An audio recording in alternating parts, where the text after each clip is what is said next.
As I mentioned earlier in this module, the default settings created by the project template that we use to create Ode to Food will only allow static files to be served from the file system if they live inside of this www root folder. But this is just the behavior that is configured into this application. If you do not want to serve any static files, you can remove this capability from ASP.NET Core. If you want to rename the www root folder, you can configure ASP.NET Core to use a different folder name. If you want to add additional folders for static assets, you can also do that. And me, as I said, I've been using npm to manage my client-side and front-end dependencies for a number of years. And what I've done in the past is create a NuGet package that makes it very easy to serve up static assets that live inside of the Node Modules folder in an ASP.NET Core application. So what I'm about to do is add a reference to a NuGet package that will allow me to serve files from node_modules. We also have to make one little code change in the application. But first of all, let's right-click Ode to Food and say that I want to manage NuGet packages. What I want to do is browse for Ode to Code and use this package, which is odetocode.useNodeModules. Again, you can add this reference by editing the CS proj file directly or by using the .NET command line interface. But once this package is installed, I'm going to show you the one quick change that we have to make to this project. What I need to do once this is installed is come into the startup file for my application.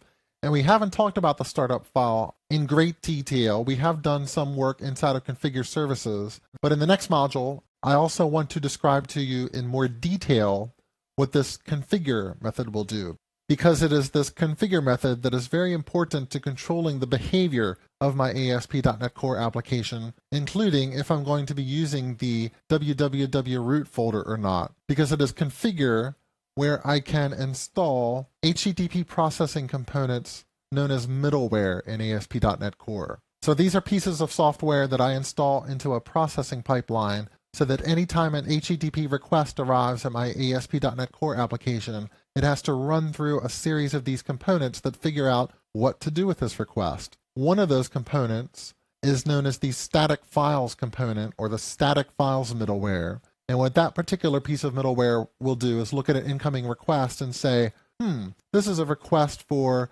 jQuery.js.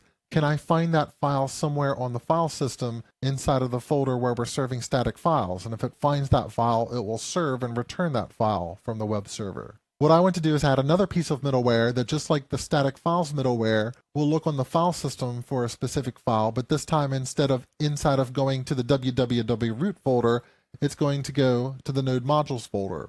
And that piece of middleware, or that component, is something that I put together in the odetocode.useNodeModules NuGet package. And the name of the middleware, or the name of the extension method that I use to install that middleware into the processing pipeline for ASP.NET Core, useNodeModules. I call that on the iApplicationBuilder interface, which is passed to me.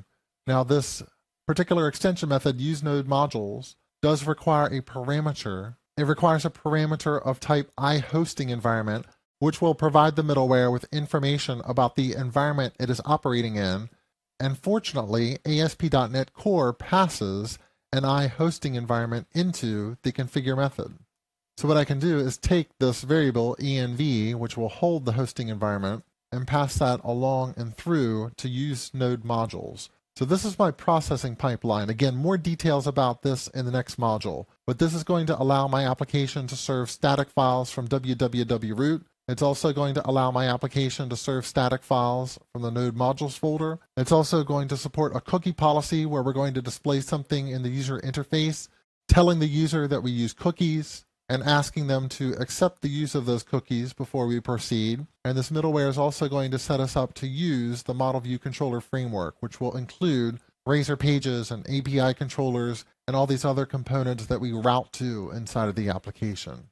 But with all these pieces in place, I should be able to come to the client restaurants page and be able to load this page with all of these new scripts, including data tables, and not experience any 404 errors. And it looks like we're good there. There's no errors appearing in the developer tools.